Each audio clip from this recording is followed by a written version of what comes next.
Yo, what's good, y'all? Welcome this week's episode of Talks with TVBOO. Welcome this week's episode of the podcast. Hope everyone's having a great week. You deserve to have a good week, and hope everyone has a fun and safe Halloween, whatever you're doing. Hope you have a good time, man, getting spooky and shit. I'm getting ratchet, you know what I'm saying? I got 2 shows coming up, one in Scranton and another one in Myrtle Beach this weekend, and I'm just going to get ratchet with it, you know. Boosie and Kevin Gates all night. That's what it's going with. But my guest this week is one of my favorite people, man. I went on tour with him. I was support on his tour last year on the Double Vision tour. He makes some of the best music out there. I know I say that a lot, but, you know, not only is he one of my favorite electronic artists, I just enjoy listening to his music. You know, I don't give a shit if it's electronic or what. He's just one of my favorite people to listen to. He's a guy who's been in the scene for a very, very long time. He's been support on some of the biggest tours, worked with some of the biggest artists, man. Y'all know him, Mr. Champagne Drip. Come here, girl, 'cause that ass fat. Let me take my tongue and go around your dirt track. I met a girl and her booty tastes like strawberries. I swear to God, this could be the one that I'm marrying. Hey, hey, and she's so different. I need that from behind. I met a girl and her booty tastes like strawberries.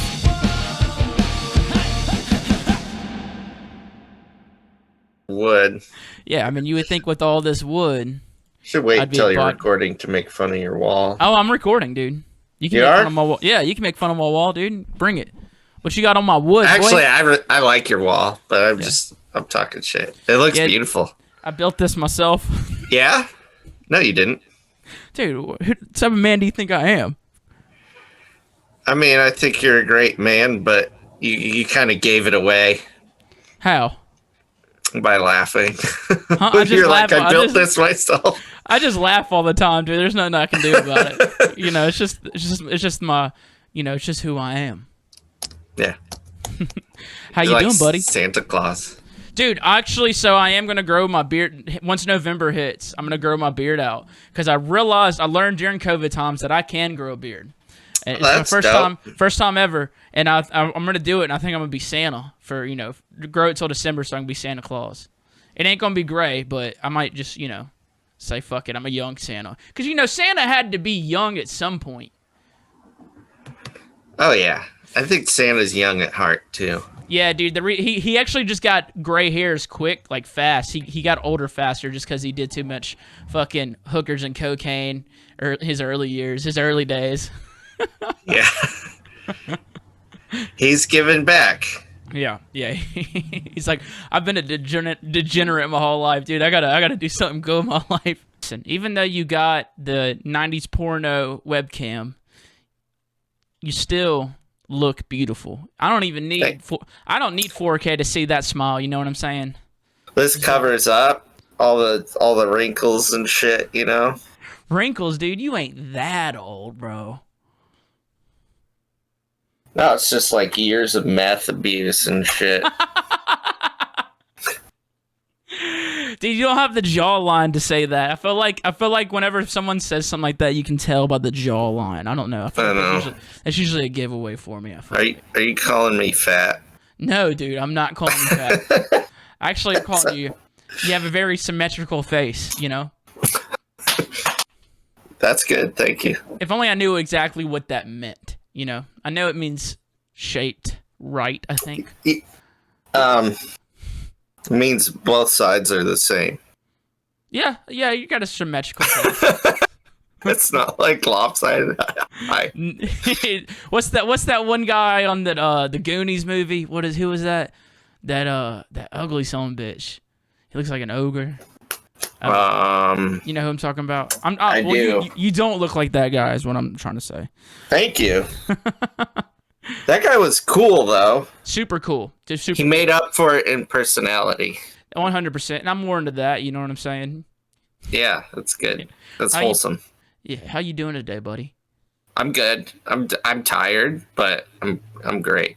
What are you tired from, dude? You staying up late? Fucking Yeah. I was like just working dude. on like my set for this weekend. So Yeah, dude, I've seen you more than any other DJ during COVID times. I've seen you. yes, same actually. How many have I seen you 3 times now? It will be 3 times this weekend. Yeah, that's the record. I was at first it was like peekaboo. I saw him twice. It's crazy. We're like, I saw this guy twice. I saw him a lot. Yeah. Right. No, yeah. I've seen you so much. I've seen you like 3 times. I mean, that's a lot these days, dude. That's a lot. Yeah. It's crazy. Dude, so, you're doing these, these socially distant shows. So I will say the one that we just did in San Antonio, that was the first one where it wasn't like a drive-in show. It was like socially distanced. Yeah. It was weird, man. It was weird. Like, I don't know, man. It's uncomfortable. Right. I remember looking up and like half the people were sitting down at their table. I was like, this is fucking weird, man. This is weird. Yeah, it was super weird. And then like they started to get up to party. And I was like, you guys like have to go back to your spots. Right. Or like are you like fucking, I don't know. It's shit's crazy. Like the numbers are all spiking right now. I think there are more cases per day right now than ever. Dude, I know whenever I was going on that people were walking up to the rail and I was like, no. Listen, I know y'all want to party, but if you do that, I get canceled. Yeah, me too. I want to party too. I want to party, but I don't want to get sick. I don't want to. There's like a list of reasons. Multiple, many reasons. Sick. Actually, it's just 2. Sick and canceled. Because one of those is going to happen. Yeah, and like, fucking, I'm not worried about myself getting sick. Because, like, we're on stage. We got all the space. But, like, I don't know. I don't want people to go home and, like, kill their grandparents and shit. Yeah, because of some show that came out. Too. If they kill their grandparents, I want it to be on their terms. You know what I mean? Like, yeah. They made that decision. Like, hey, I'm gonna kill my grandparents. So, I don't know. It's fucking weird. And then, like, I also like don't like telling people what to do, but at the same time, it's like fucking. I don't know. There's like it's kind of life and death shit, or it could be. Yeah, 100%, dude. I mean, who fucking knows? But, like, I want to eliminate that chance. Yeah. Do you have a lot more shows coming up other than just this weekend, or any other ones? I have, like, 2 this weekend, and then something in... Fuck, I forget where. Dude, the drive-in shows are fun, man. But like I said, whenever one of us had those tables, man, I remember telling the crowd at one point. I remember grabbing the microphone. I was like, "Yo, this is pretty weird." Not gonna lie. No, I was like, "This totally isn't weird. This isn't weird at all." And then I just started making fun of. Yeah, it's super fucking weird. But it's like I don't know, trying to live to fight another day here. Yeah, 100%. Keep shit going. And like try and meet in the middle somewhere. Yeah. Dude, did you see my dick visuals? Did you see that? I saw you post about that. I was talking to the VJ. I was like, "Hey, dude, if I gave you a picture of my dick, could you do like something crazy to where people wouldn't know it's my dick?" He's like, "Yeah, I got you." He's like, "Sick. Hold my beer. I gotta go take a dick pic." Is that assault? Did you just like assault the whole audience? Well, the VJ's my friend. I know him very well, and it's an unsolicited dick visual. Yeah. Yeah. I guess. Yeah. But it's obscured, right? It's like I don't know what that means. It's like he messed it up so it wasn't blatantly your dick. Oh yeah, there's absolutely no way anybody could have figured it out. Like, oh my god, is that a dick that he's doing visual? It's absolutely was impossible. That's where it was so funny. So it's like you can't get in trouble. I feel like that way you can't get in trouble for it. That was my thought process. I feel like someone will get mad at you. Someone Like always someone does. will be like, "How dare you? Your pixels entered my eyes. Like those pixels came from your dick." Well, it's 18 and up show. Thank God. You know what I'm saying? Yeah. If it wasn't, probably wouldn't have done that shit for show. Yeah. So What? What are you being for Halloween, man? This is the Halloween this weekend. I guess this is technically the Halloween special on the Talks with Taboo, man. I should have spooked out the studio, but didn't even think about it. You doing anything for Halloween? You dressing up? What you doing? maybe. Like I don't really have time, so I might use like a costume I already have. Hell yeah. So I have like a hot dog costume that, like, that comes out when I feel like partying. So that might be it. I don't know. My girlfriend's looking at costumes, so like, I think she's gonna go to like some costume stores and send me pictures of stuff. So I might have her pick that up because I'm pretty much like I don't really have time this week, which Dude, sucks. But Megan balls out with her outfits, though, dude. I feel like she's gonna just find something super sick. Like every time I see Megan, she's got like the dopest outfits like picked out for yeah, a party. yeah. Well, yeah. Probably. Mm-hmm. We'll see. Yeah, Yeah. I'm gonna be Elvis, dude. So. I'm gonna be Elvis. That's dope. Yeah, but I'm gonna be karate Elvis, dude. You know what I'm saying? So it's like one thing you gotta know, two things you gotta know. One, I'm the king, and two, fucking watch out, man. You know what I'm saying? Look That's out, good. man. Was Karate Elvis a real thing? I don't know. I saw him do like the karate. It was the Dewey Cox Walk Hard, and he ran into Elvis. And I was like, look out, man! And that was my idea. I was like, I'm gonna be karate Elvis. So it was like, that's called karate. Only two people know it: the Chinese and the king, and one of them is me. I still haven't seen that full movie. I like missed it when it came out, and then like, actually, my girl was like, we started watching it the other night, and I passed out. Dude, it's one of the best was fucking comedy movies ever, man. I've seen it so I love many John times. C. Reilly. He's amazing, dude. I love the soundtrack to that movie is just next level. You know, it's just so fun. It's like, like it's kind of like a Get 'Em in the Grease where it's like funny, but it's still really well produced and just a good written song. Yeah. Yeah, that's some good shit, dude. Hell yeah. Yeah, I need to watch that whole thing. Yeah, it's a legendary movie. But dude, I wanna switch gears, all right, and talk a little bit about Champagne Drip because you and I, we could talk about personal stuff all day because you and I feel like we know each other pretty well. I feel like I can be vulnerable around you, but I want to talk a little bit about Champagne Drip because in the last, I'll say about 2 years, man, I've just seen the drip start pouring, if you know what I'm saying.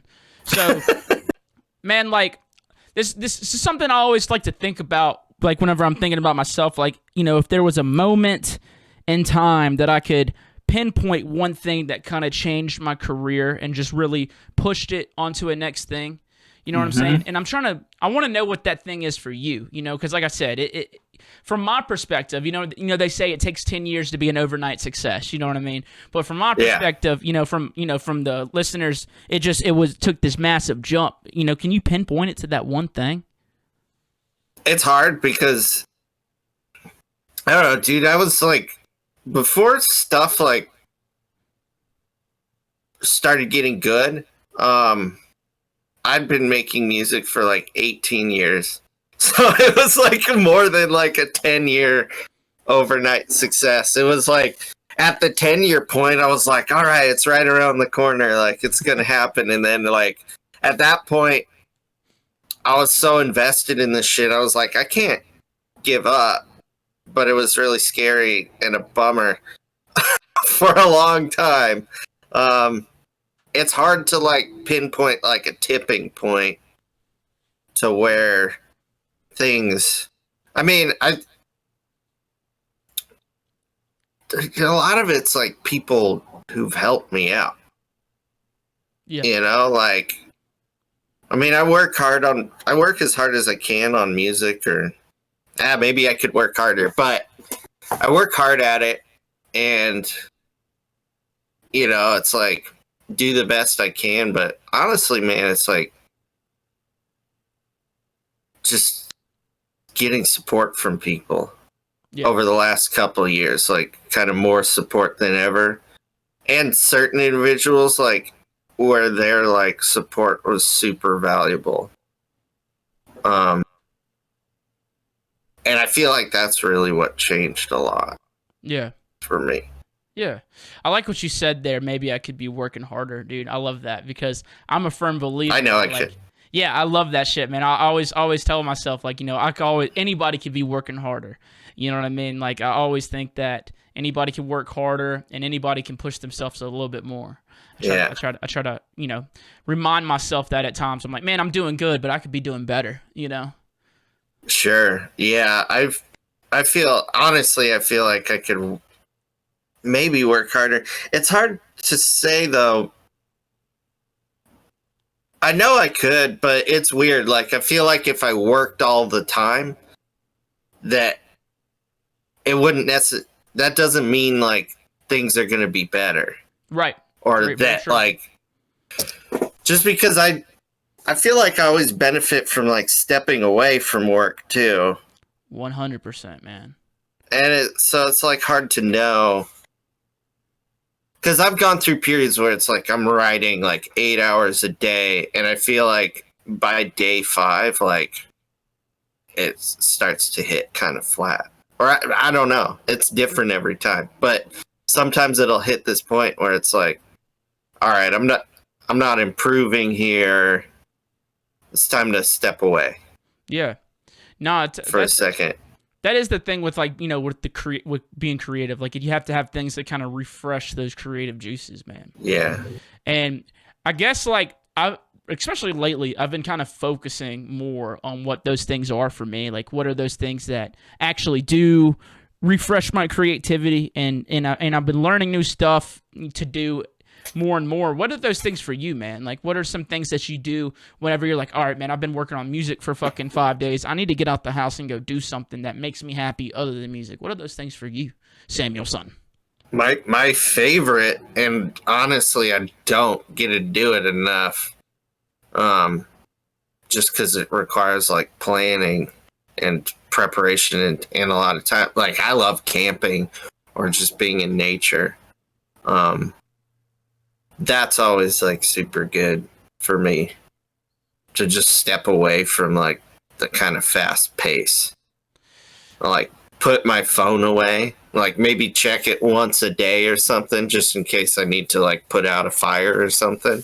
Yeah. But just like put that shit away and just like, I don't know, go look at the stars. Hell yeah. Because it kind of... Go ahead, Sam. My bad. It just kind of like reminds me of like, I don't know, how small we are and how it maybe doesn't matter at all what we do. Yeah. And that like kind of, I don't know, there's something like relieving about that. No, I love it, man. How far do you have to go camping, dude? Because you live out in L.A. There's like a camping spot like an hour from here.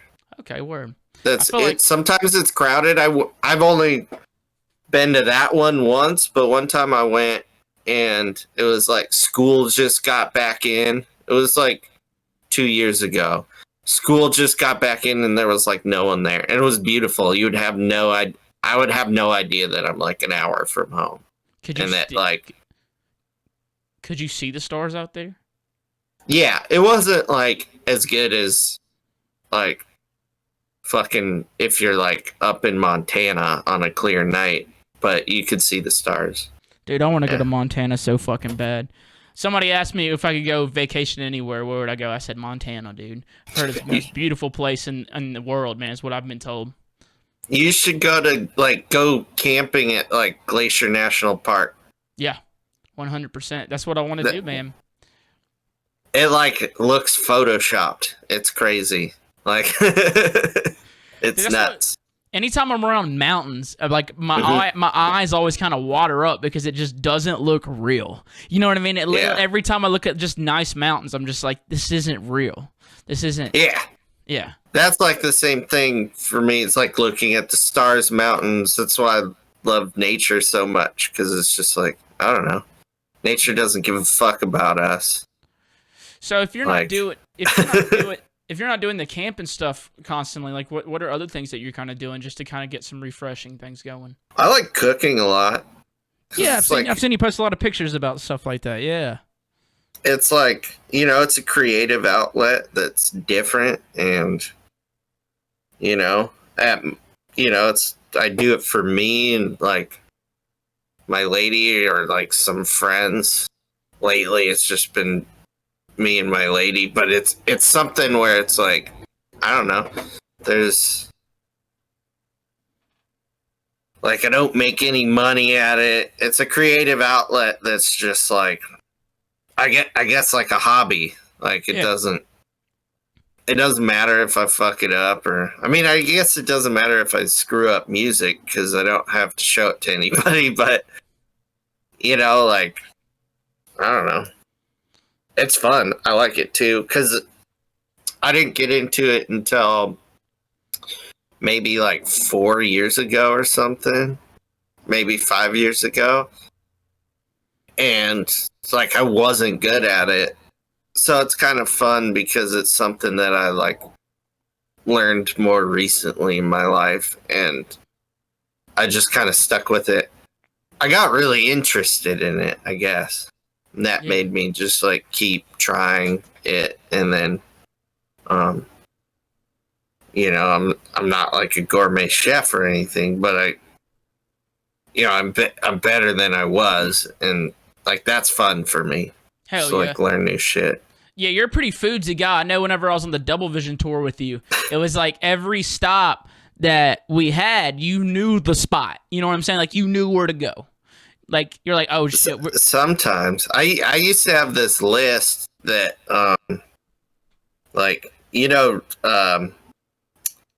that I got from Diesel Boy like years ago, and it was like a list for list. For every major city, because he's like a really like foodsy guy. Like he's super into cooking and shit, like crazy on another level.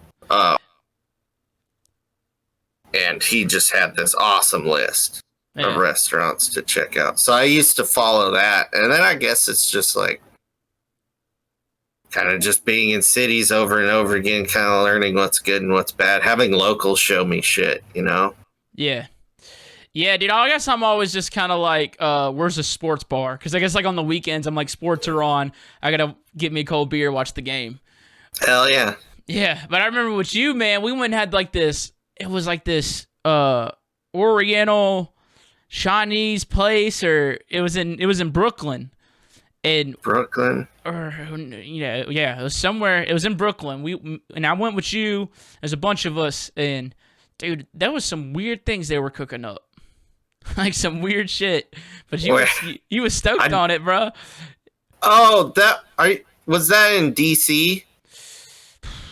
It's possible, yeah. With Bill, it's yep. Yeah, that is Izakaya stuff. Yeah, that shit. Yeah, that shit's dope. That was, like, one of the first things I learned to cook was like Japanese food. Yeah. What's your favorite dish to cook? I just made like kimchi stew the other night, and I hadn't made that in a while, and that's like one of my specialties. Kimchi? It's like kimchi stew. It's like the closest thing I could think of to it that's like American is like chili. Hell yeah. Dude, you get you a kimchi cheese dog, Kimchi cheese. That'd be good. Kimchi dog, probably, because it's like sauerkraut, kind of. Kimchi. I can't even put my tongue on some sauerkraut. I don't even know what it tastes like thinking about it. I'm being real. I do actually. No. I do. I know. I worked at a Sonic, and we'd make whenever we had sauerkraut for like just one hot dog, and that's how I know where it is, just from Sonic. I love sauerkraut. Yeah. Love fermented shit. Dude, so I didn't know you had been doing this for 18 years. When you said you've been doing music for 18 years, were you doing production for 18 years, or were you like a musician? Were there any instruments involved, or was it just... It's like been 20 now for production. I played piano and drums before that. Yeah. I played piano when I was a little kid. I was never good at it. Same with drums. I was never like great at it. And then I got like some like dinky free computer programs in like 2000 and just started messing around with like arranging shit, like rendering down a track and like the most basic shit. And there really wasn't a lot you could do without like hardware back then. And I had no idea because I grew up in the middle of fucking Oregon with like, I knew like a couple other people who made music and none of them even took it seriously.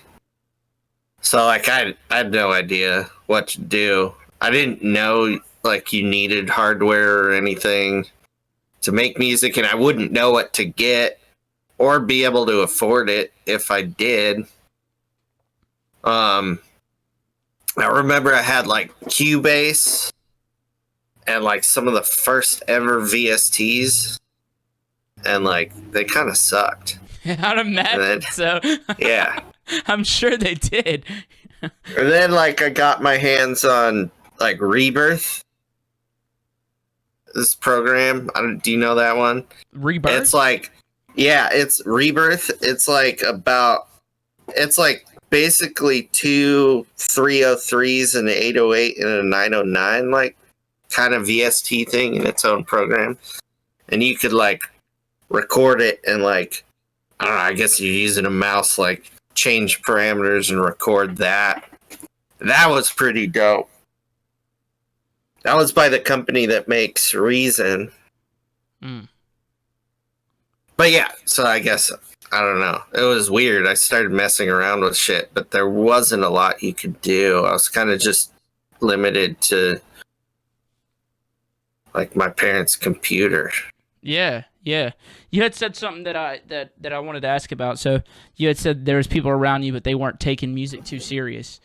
Around like what time did you start taking it serious? And like, was there a certain reason? Or like, for me, I was always doing music when I was a kid. I took it, pretty serious my whole life. But I had this one epiphany. I can just name it down to that moment, to where I was like, yo, this is what I'm gonna fucking do. You know what I'm saying? Like, fuck everything else. Fuck trying to go get a normal job. Like, this is what I'm gonna do. I'm either gonna fucking sink or swim.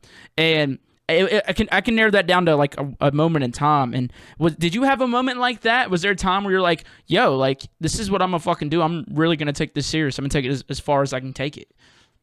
Like, it's hard to remember, but I think it was pretty early on. Cause like the minute I heard electronic music, I was like, oh, I wanna how the fuck do they do that? I want to figure that out. Like, what's that sound? Like, I've never heard these sounds before. And so for a long time, like, I wanted to do it. And I think I knew because I was into, like, painting.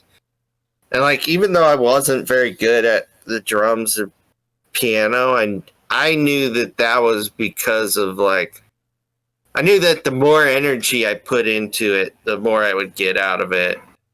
But the issue with drums is like I didn't want to be in a band, and like no one's like a singer songwriter like drummer.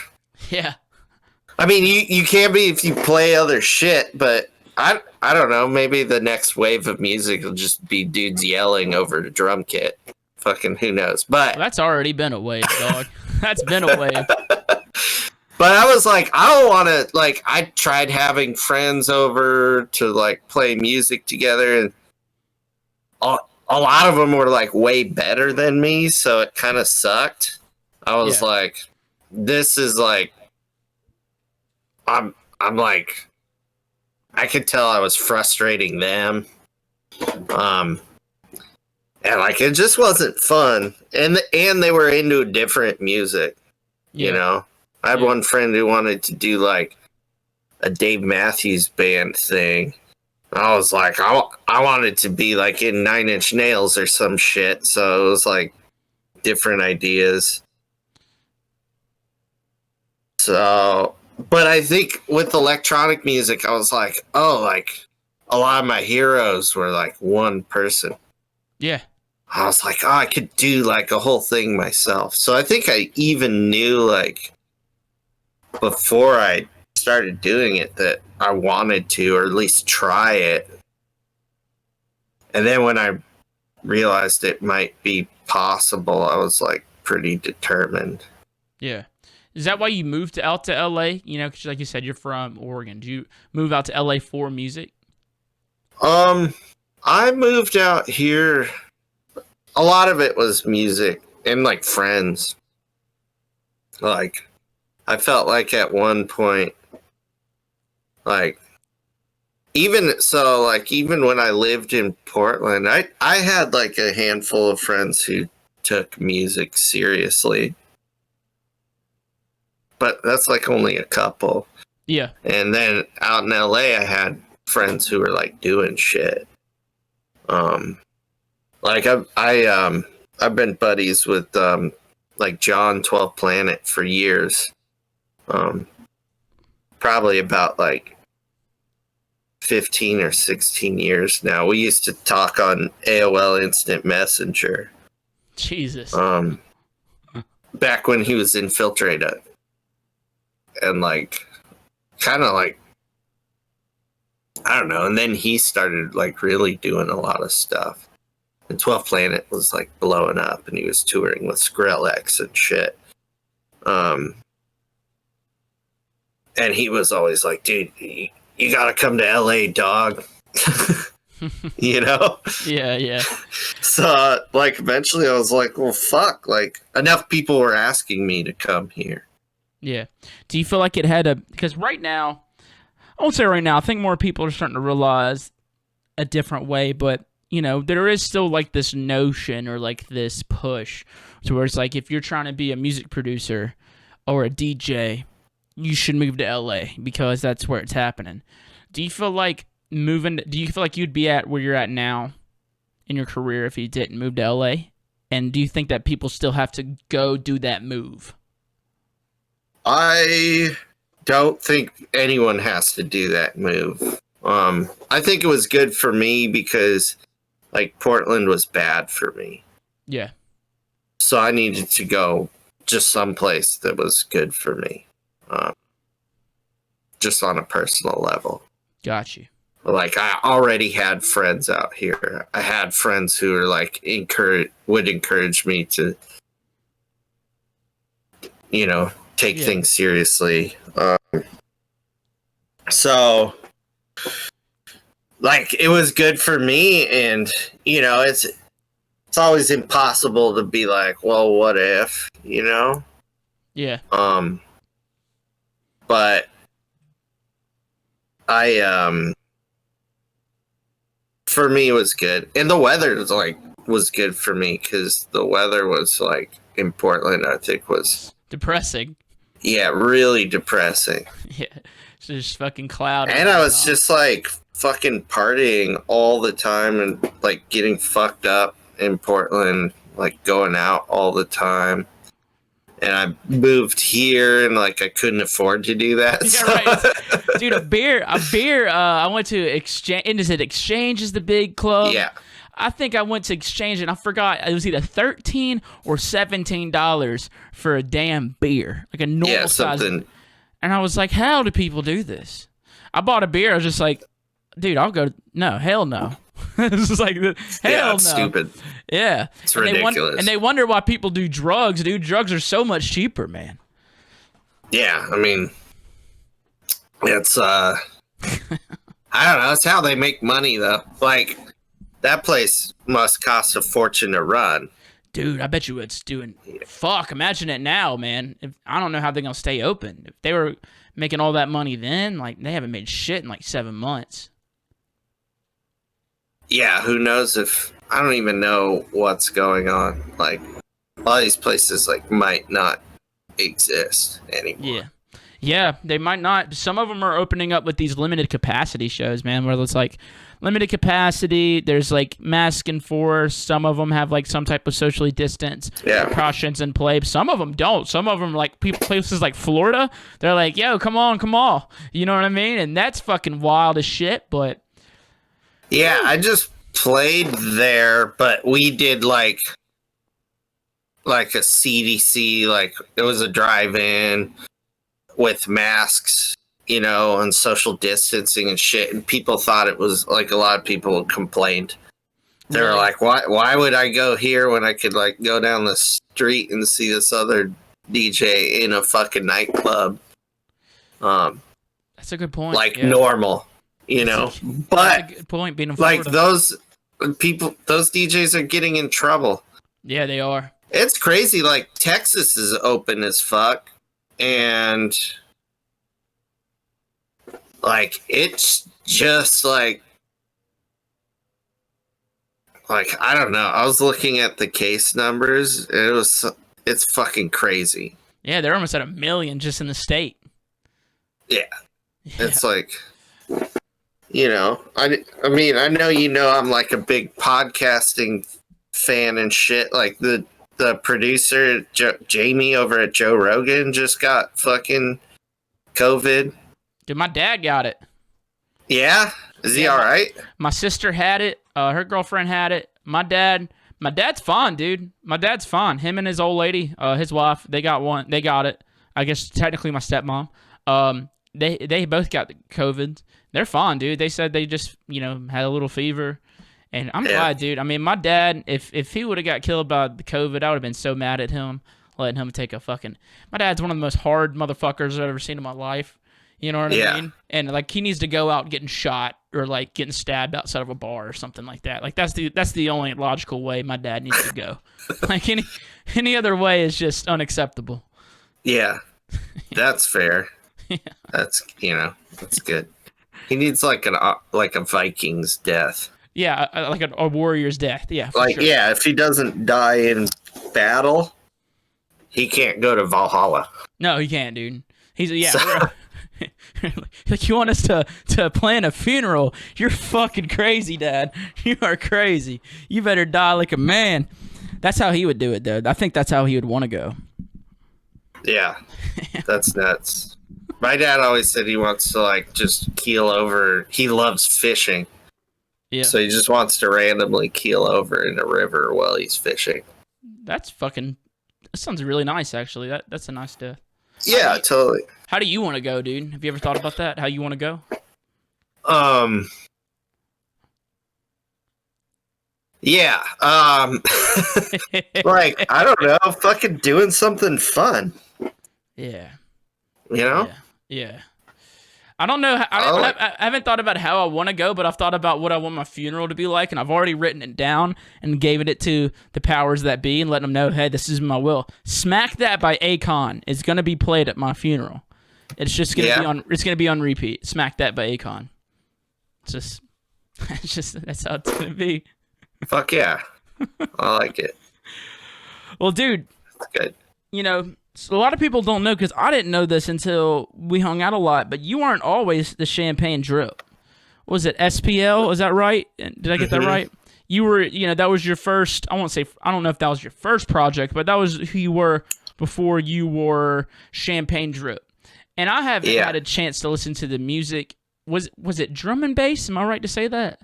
I made a bunch of different shit. Like, my first releases were drum and bass. And then I started putting out so my first release was, I think, 2004 or 5. I was actually just going through my records the other day and found like a copy of it. I forget the date. Like hard records, like real records. Yeah. Like that was all that. That was the only way to release like rave music. Dude, how would other DJs get your tracks? Like, did you have to get like your tracks in record stores, or like how would other DJs get music? Record stores are online. Yeah. Like well, actually, I worked in a record store in Bend, and like we imported dance vinyl. And it was just like a limited selection because there weren't a lot of DJs in Bend, you know? Dude, what was the compensation of stuff like that like? You know what I mean? Because now you get money for streams, even though it's fucking terrible. It's not even a penny. But like, and then people also can buy your music. Like, what would it be like if someone bought your record? Like, how many of those records do you print off back then? I think it really, like, I got into that right before digital started becoming a thing and Beatport was like a thing. So pretty quickly, like, record sales were on the decline. Honestly, the first labels I released on, like, never fucking paid me. I've been there. Yep. Yeah. So that was like a shit situation. But one of the label owners, one of those was nice enough to introduce me to like a distribution company. So I started my own record label. I didn't know that about you. And pressed vinyl. And we did like pretty limited runs, like 250 to 500 copies. Mm-hmm. You know, and it would just go to like shops in Europe and the US, whatever.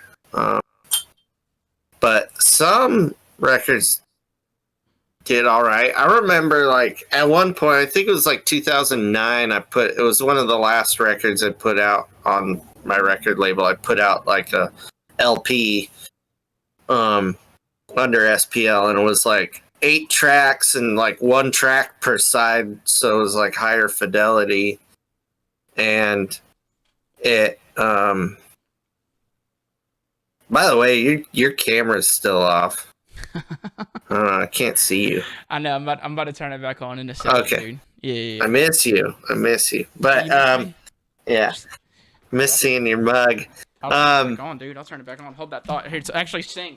Sing for a second. Sing, dude. Sing? Sing. No. Okay. Well, I don't want you to do anything you don't want to do. No means but yeah, so that record, like, it was expensive. So I actually made okay money at the time. I made way more than I ever planned on that record. Mm-hmm. And it, like, that was dope. It was fucking cool. But yeah, there was like some money if the record label wanted to actually pay you. Yeah. Dude, so going from SPL to Champagne Drip, was it like kind of, did you have this idea of like doing a rebrand, or was it just like you were making a little bit different vibe of a music and you're like, this doesn't fit SPL? I felt like really stuck with SPL. Like, I felt like no matter what I did, I just was like fucking hitting the ceiling of what I could do. And I was getting like bored too, musically. So, and I was listening to like tons of like Phil Collins and shit. And I was like, I want to make something completely different. And I'd already made a bunch of different music at that point with SPL, but I wanted to make something like really different. I didn't even know what I was going to call it or like anything. And you were like, I just love drinking champagne. That's where we're going. That like came later. I was like hungover and I was like, put me on a champagne drip. And I was like looking for a name for the project. And I was like, that's the fucking name. There you go. Just because it was like, I don't know, catchy and no one had used it for anything. Yeah, and it sounds high class, you know? Sounds high class. Yeah. Yeah. That's so you felt stuck. Now, was SPL a full-on career at this point? Like, whenever you were getting ready to make that change?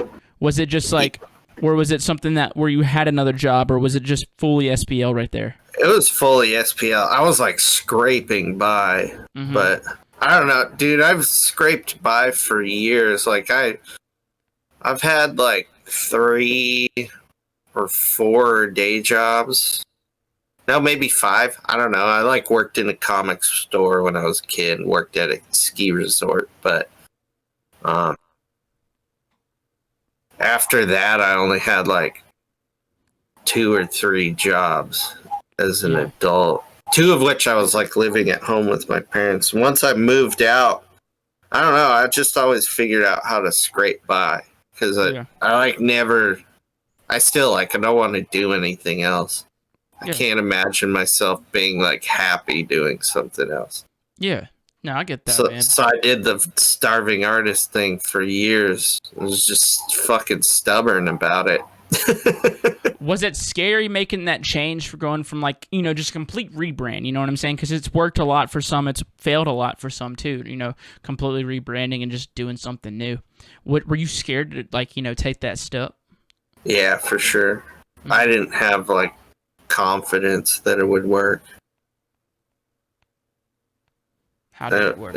How'd you make it work, dude? Give Dude, us the secret. Give all the kids It out also took me a long time. there. Yeah.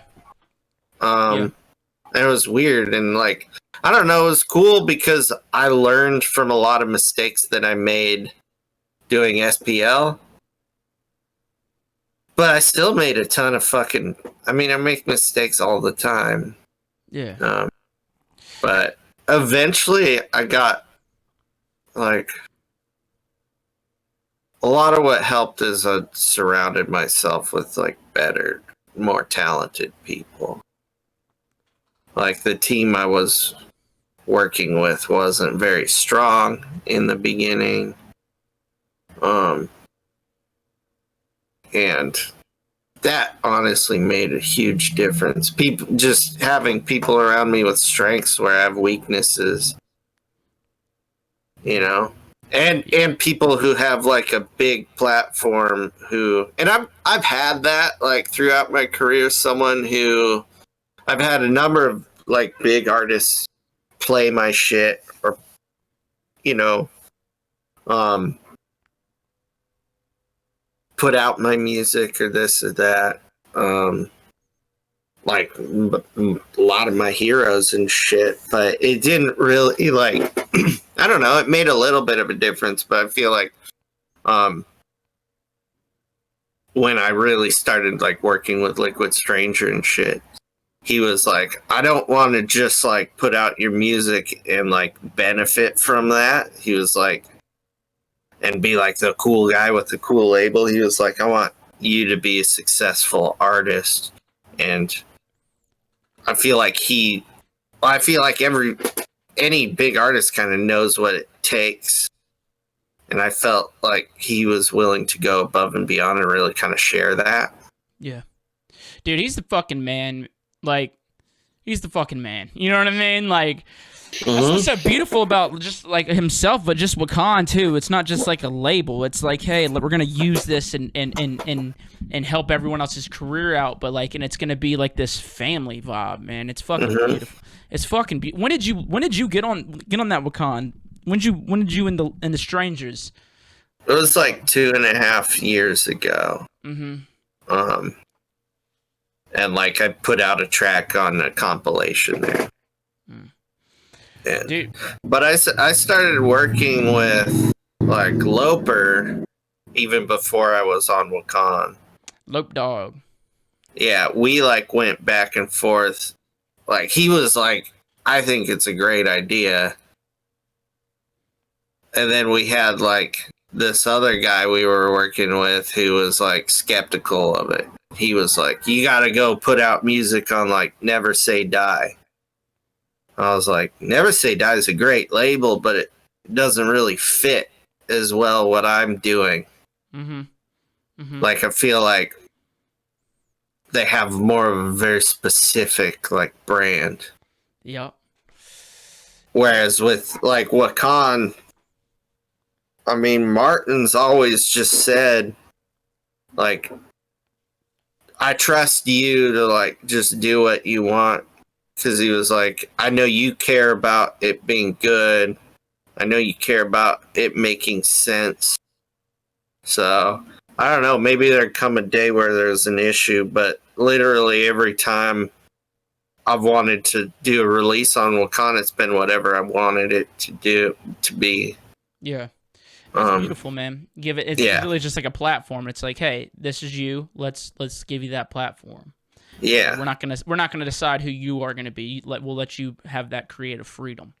I like Yeah, that. and I think like I always kind of consider a lot of the same things like a label would consider too, just on my own. And maybe that's just from like running labels myself or whatever. But I feel like I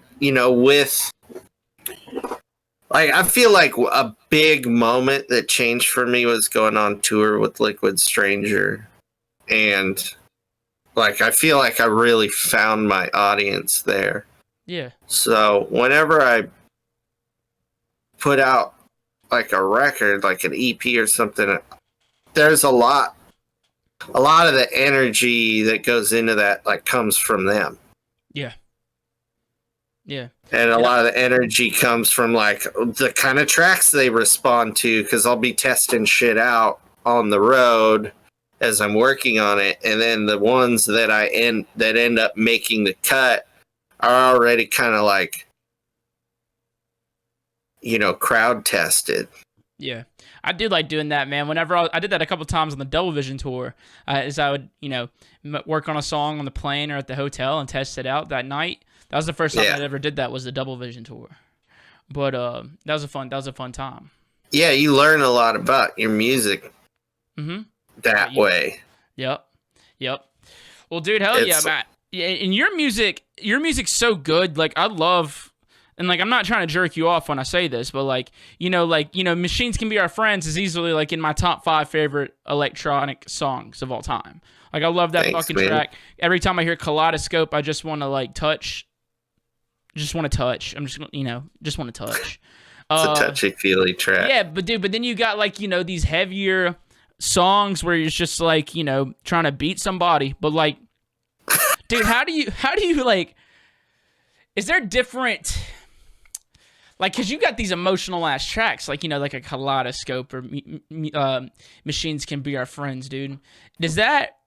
Whenever you're making that type of music, are you just like experimenting and then like, write a cool chord, or are you just like, feeling emotional that day and you try to export that, dude? Or is there like, I don't know, I tried microdosing for a little bit and making music, and it didn't work out for me. But yeah, I guess. I was like microdosing when I wrote Kaleidoscope. Yeah. So I don't know, maybe that was the thing. I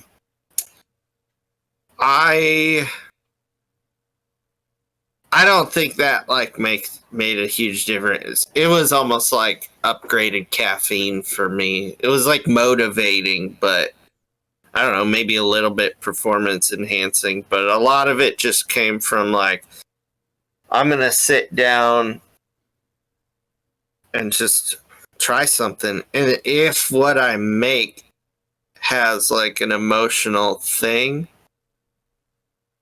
to it, like a chord or just riff or whatever, like then the track kind of writes itself, because then I'll start getting in my feels. Yeah. About it. You get me in my feels, dude. I swear. You get me in my feels, Sam. Whenever I listen to you, I'm like, damn it, Sam. And I just want to call you and just talk about where I'm at and what I'm going through, because that's what I want to do, I'm like, hey, man, I got stuff going on, and your music's making me think about it, man. Let's talk about it real quick.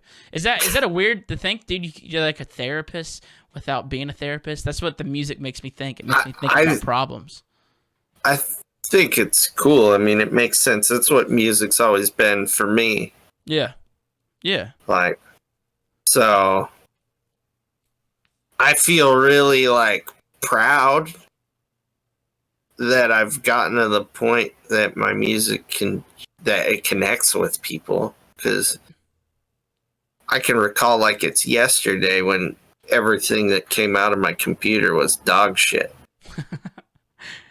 So do you feel really confident now whenever you're opening up a project file or just getting started on one? No. Like, I know I can do it, but it's not like a guarantee. I'm not like, yeah, I'm going to crush this one. I'm like, well, see what happens. Hopefully I do, but if I don't, that I know I can another day. Like, I don't get discouraged. I might get a little frustrated and just be like, why the fuck doesn't it just happen? Because I wrote like Kaleidoscope in like 4 hours. Yeah. And it would be cool if that could always happen, but it doesn't. And I feel like my expectations are pretty managed. Yep, I feel that. I've started like trying to produce all new things because I'm working on a comedy album right now, and it's like all the songs are like different styles. So like literally right before we started doing this today, I was writing a song. It's a metal track. It's about sucking dick because it was like, I was thinking like, what's the most metal thing a dude could do? It's blow a guy. That's I've can't do collision. So yeah, that's write a metal track about blowing a dude.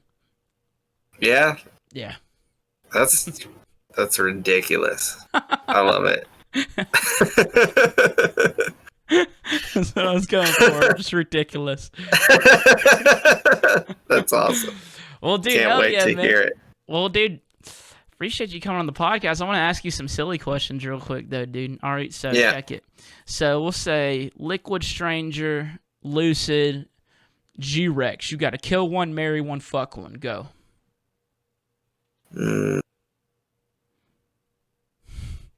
Like, I honestly wouldn't want to kill any of those guys because I really like all 3 of those dudes. Those are like 3 of my favorite people. So, thought you tried to. I mean, I don't think I could kill Liquid Stranger if I wanted to. Actually, I couldn't kill any of those boys unless I did it like really shitty style, like while they were asleep or something. Well, yeah, I feel like more because they're all stronger than me. They're all like way more badass physically. I don't know, like, man. I feel like you could catch fucking G-Rex slipping. You know what I mean? I feel like you could just catch him slacking for a second. He's like athletic though. Yeah, I know, dude, but I just feel like he's distracted. I don't know why. Maybe I could. Maybe if he got like really blazed. Yeah, get him on some natty lights. Yeah, that's his thing. But I don't know.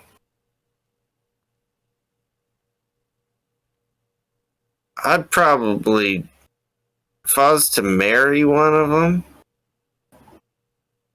probably Jake, because he's like the least seemingly depressed of all of them.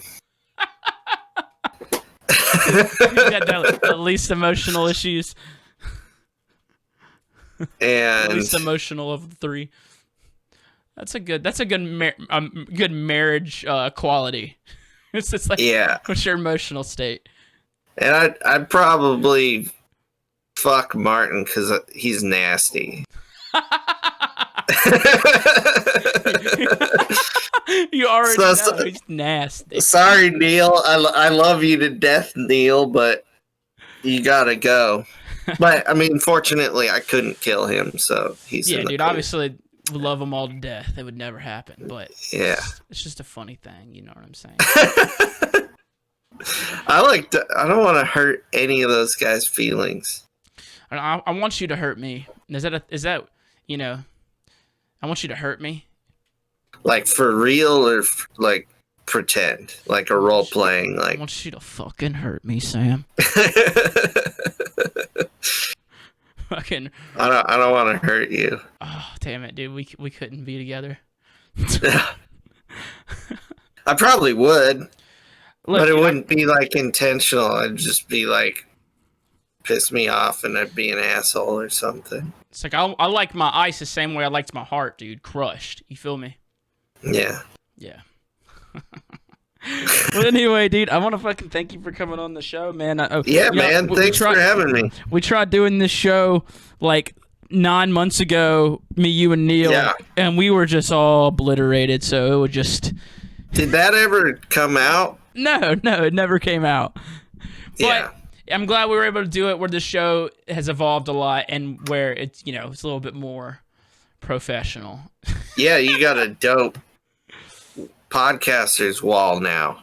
Yeah, dude, I got a wall, bro. I'm official now. You got a wall, wood wall. I'm fucking official, dude. Got a wall and a camera. Officially a podcaster. Yeah. Hell yeah. Well, anyway, dude, what's next for Champagne Drip, man? I know you said you get the 2 shows coming up, but what's in the works for you? What do you want the people to know? Fuck. like this fucking pandemic's been weird, so I've gotten really weird in the studio. Yeah, I like started a whole fucking techno project. And that, like, I'm taking a year on that. Like, it's not coming out any time soon. I have no idea. But I've been writing, like, I've got like 13 tracks already. Hell yeah.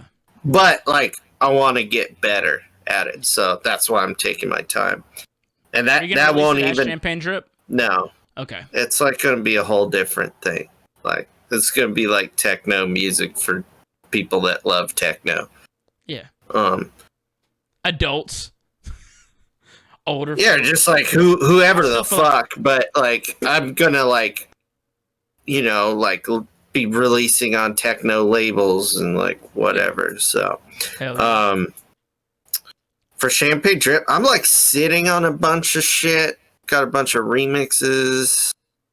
I'm taking my time because like I want to be able to fucking tour off of any of these releases, you know? And since everything's so crazy right now, I'm just like taking my time.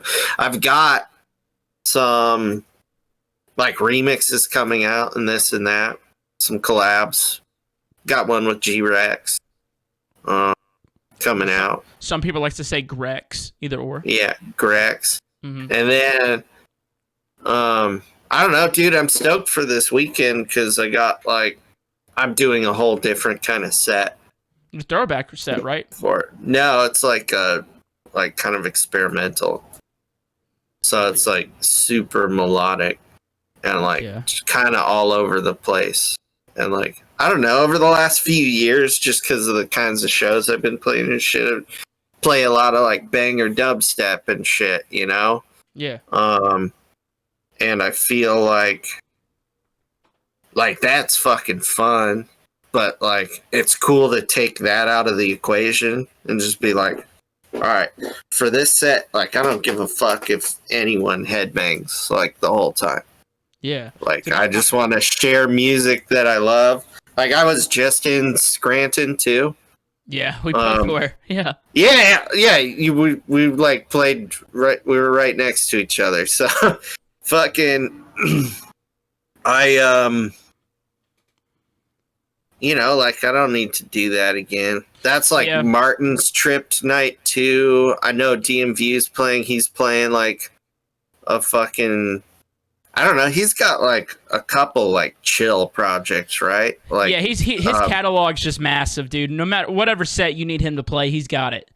Yeah. Well, and he makes like all that Ghost Creek shit and stuff, which is beautiful. Yeah, he's got just an insane catalog of all different types of music. So he's prepared. Yeah, he's playing that night. So I don't know. The stage is kind of set to do something really different. Yeah. Dude, that's why I'm tired. I like was working on that set for like 11 hours yesterday and shit. Hell yeah. Everyone's going to be doing, I mean, not everyone. Some people are going to be doing like spooky sets, dude. I'm not getting spooky at all this Halloween, dude. I'm getting ratchet, dude. Ratchet-ween. Yeah. I'm fucking opening up. I'm opening up with Boosie, dude. It's getting dirty. Hell yeah. Yeah. Yeah, I don't think I'm getting like spooky either. Yeah. There's definitely like a couple spooky moments. Yeah.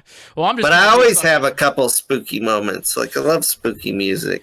I mean, I might scare you now because I dropped the bass and then I look out, man. You know what I'm saying? Yeah. I mean, look out, bro. This is the king.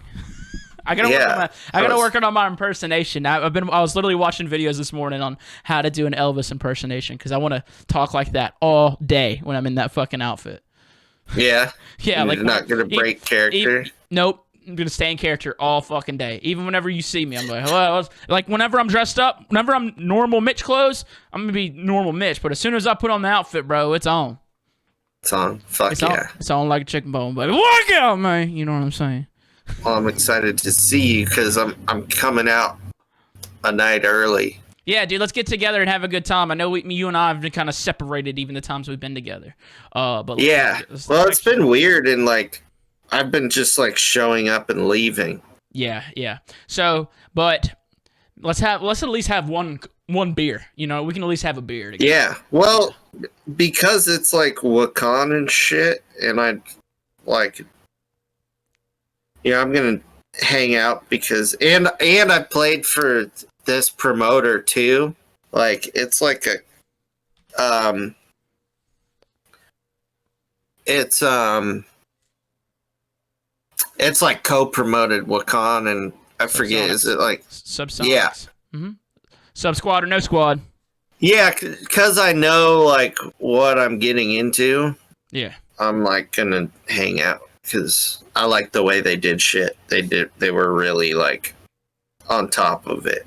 Yeah, they're flawless. But anyway, brother, I fucking love you, dude. I'm glad you and I have gotten, to become friends of these past couple of years, dude. Man. Not only am I a massive fan of your music, I'm a massive fan of Sam, dude. And Thank you. And I value your friendship, brother. I love you, and I thank you. Likewise, dude. I'm glad I've been able to see you lately. Thanks for having me on here, man. Yeah, dude. I'm stoked. Well, dude, I'll see Fuck you. yeah. I'll see you Thursday, baby. I love you. I love you too, man. You have a good one. You as well. Champagne drip, everybody. And that was Samuel's son, everybody, a.k.a. Mr. Champagne Drip. Love that dude. He's goofy. Man snores loud as fuck, though. Snores really loud. I can't share a hotel room with him. He snores too loud. But I hope everyone has a good Halloween. I hope you enjoyed that episode. And I will see y'all next week for another episode of Talks with TVBOO. I love y'all. Be safe. Bye.